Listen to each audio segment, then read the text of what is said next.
I want to pop you over to the GovTech 2025 conference, which is officially underway at the Durban International Convention Centre. It's an annual event that brings together policymakers, innovators and tech experts from across the country. Speaking now is Science, Innovation and Technology Minister in Dr. Blade Nzimande. Let's listen in. Short, the correct description, we are not so tall.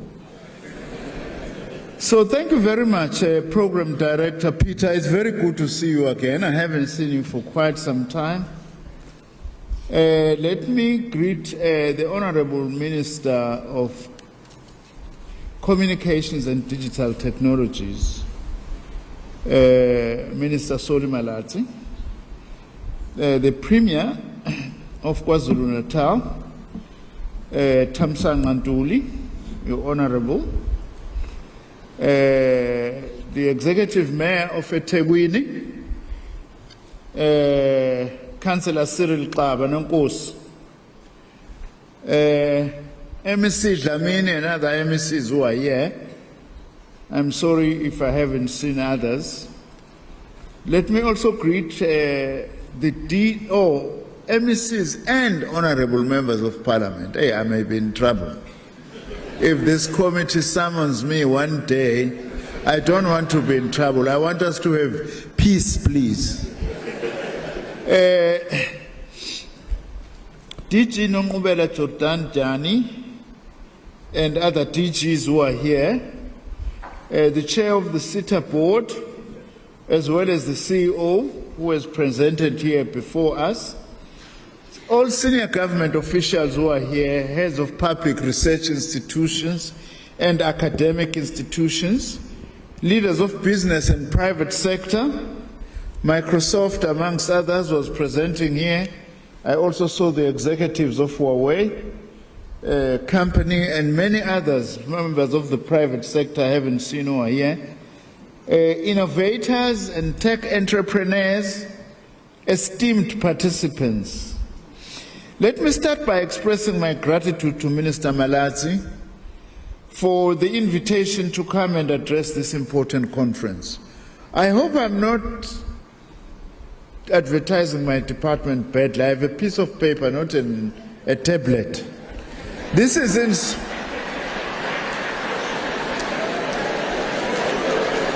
Yes, and still I'm Minister of Science, Technology and Innovation.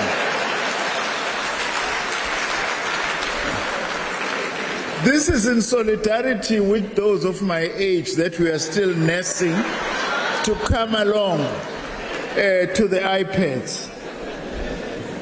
Allow me to also congratulate the State Information Technology Agency, SITA,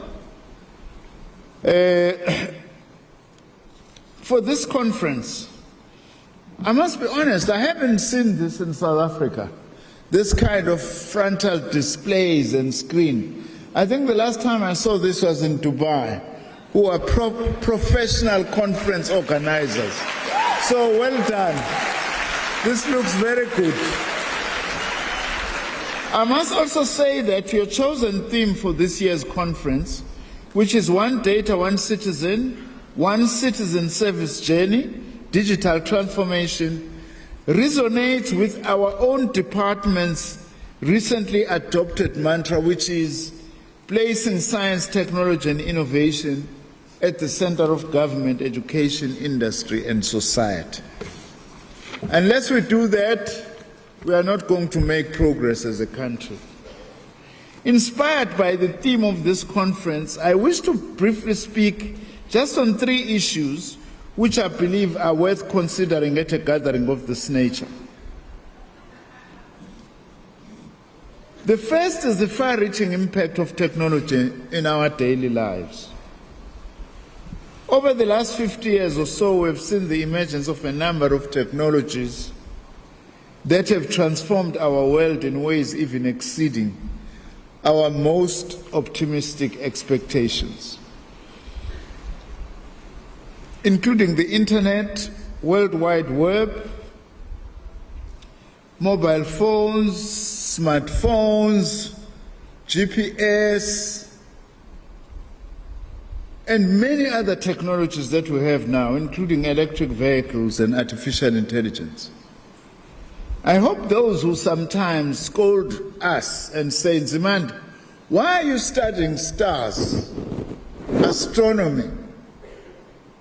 Of course, many of us, I hope, were excited to see the moon last night. People do not know that we study the space in order to understand our planet better. Maybe not many people know that Wi-Fi is a direct derivative of astronomy. As a study, just like GPS is a direct derivative from astronomy. Without astronomy, we would not be having GPS. So these technological advances literally have revolutionized every aspect of our lives and transformed the way in which both public and private institutions function. Take the example of AI. In transportation, we've seen the emergence of self-driving cars. A welcome development. Having been Minister of Transport, though, in the past, I still have my doubts about self-driving cars on our roads. But I don't want to be negative with technology. Also, artificial intelligence is being used now to create great experiences. New technologies such as AI are also offering new opportunities to solve long-standing challenges of global humanity. I was asking one of my entities because I realized that at the moment we are short of, what is this thing to treat snake bites? Venom, snake venom, we don't have it. But some of our AI experts, they say actually they can be able to use AI to actually generate as a basis for generating much more snake venoms. By the way, snake venom is number 3 or 4 in terms of killing people on the African continent, snake bites. Now, at the same time, we need to understand this, much as this is difficult. The lady from Microsoft mentioned this briefly. Technology can also be used for destructive purposes. We dare not forget that if we are to make sure that technology is used positively. For example, the current genocide unfolding in Gaza, the Israeli army is using artificial intelligence to do what they are doing now, which is total human destruction and possibly the destruction of a civilization. Technology is used in wars. In fact, some modern technologies develop from wars. It's unfortunate one big country wants to rename its Department of Defense into Department of War. I don't know what that means.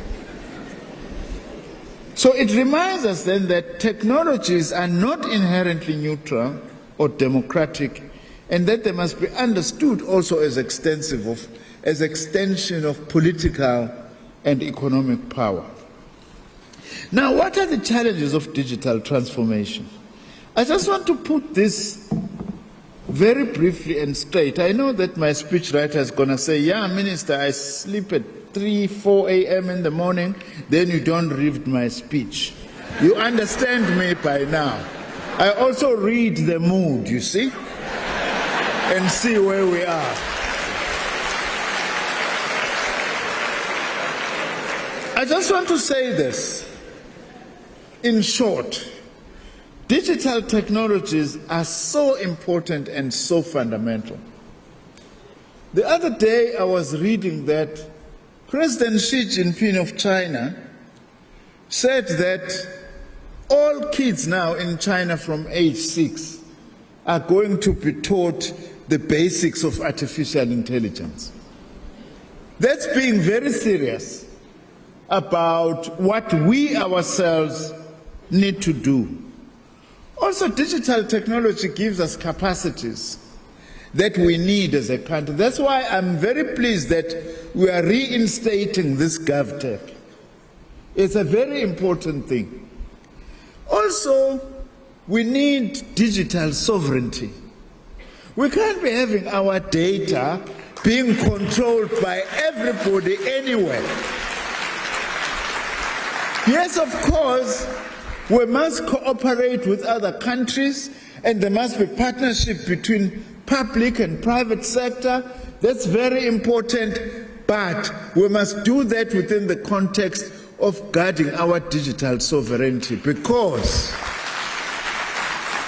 without digital sovereignty, we have no national sovereignty as a country. So manje indawo la kudlalela khona noma ubani othanda ukuzokwenza izinto zakhe kulelizwe lakithi. We must not allow that. Now, I am very glad that also we are collaborating. I'm here at DG deliberately, now a minister. I was here last time, by the way, because it's to underline that also we must work as a whole of government. When we seek partnership with the private sector, we mustn't be embarrassed and discover that the private sector knows more about working with your fellow department than you do as a Department of Science and Technology, for instance. So this collaboration is very important. We also still have a huge task, by the way, just to compile data for government. You know, I say this, I've said it before. Those who have heard me, close your ears as I start this next sentence. You apply for a chief director in the Department of Higher Education and Training. I can make an example because I'm a former minister there. And you go to a police station. If you come from the rural areas, you have to take a taxi and travel for hours to go and queue in a police station to certify your certificate that indeed you have a BSc and also you have a diploma in whatever that you did, in order to submit to a department that has got all this information after all.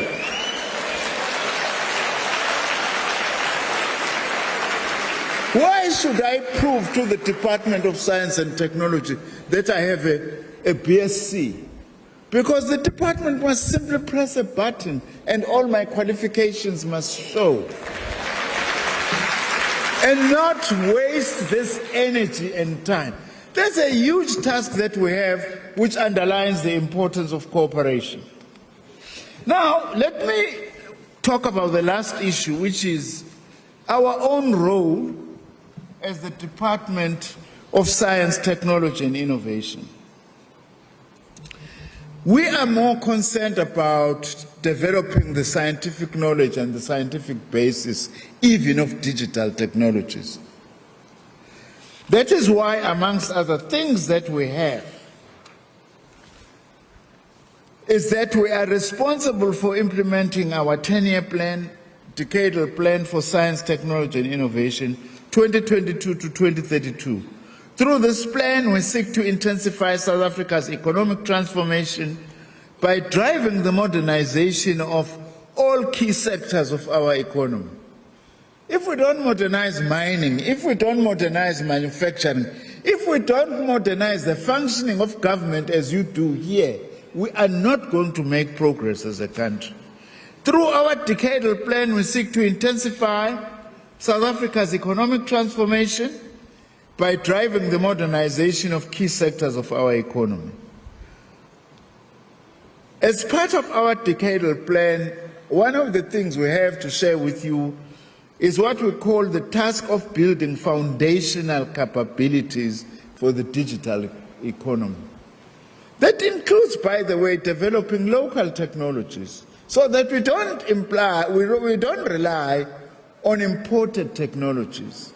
And our country is so innovative.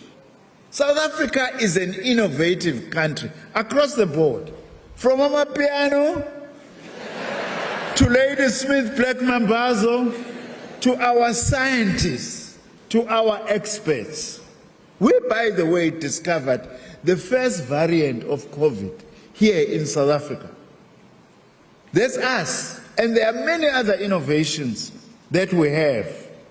So we are building foundational capabilities in AI, cybernetics and robotics, Internet of Things, cybersecurity and blockchain, modeling and simulation. That's what we specialize in doing as the Department of Science, Technology and Innovation. And one of our wonderful entities is the Center for Scientific and Industrial Research, which is doing great work on this score. So we have this platform. Additionally, we are implementing what we call South Africa's ICT Research, Development and Innovation Roadmap. It's not enough to innovate if you can't back that with research and development. Because your innovation at some stage will become stale, but there are no new ideas to actually develop it or develop new ideas and new innovations. Thus far, this Center for Artificial Intelligence Research, which is another initiative of ours, we have 10 centers involving 9 public universities. Through the development of these scientific and technological capabilities, the DSTI plays a crucial support role within national government's broader digital master plan, as led by our Department of Communications and Digital Technologies. My department is a service department. I back what the rest of government, what Department of Communications and Digital Technologies wants to do by providing foundational research capabilities, science and technology in order to back what we do. I also just want to say this, that access to data is one of the key challenges that we have. And at the heart of our efforts as a department, as I have said, is the production of scientific knowledge. I have no doubt that this conference will continue to make contributions. By the way, we want innovations that are going to emerge from these interactions that we do here. Because gathered here are some of our best brains when it comes to technology. We are looking for new innovations that are going to come in here. There are many things I could have said, but I do not have time, like that we are pushing, just one example, what we call open science. What is open science? Open science is that data that has been gathered, especially using public funding throughout the world, must be made available publicly, so that also developing countries can be able to benefit from those who are ahead. But we want to benefit not because we want to be dependent on others' innovations. We also want to innovate, to contribute to knowledge and not only be absorbing knowledge. With these words, I have no doubt that you are going to have a very successful conference. Please don't keep to yourselves the issues when we have gotten a report. Myself, I would like to see this report and see how best can we continue to work together with DCDT, with the CETA, and with the rest of government. I thank you very much.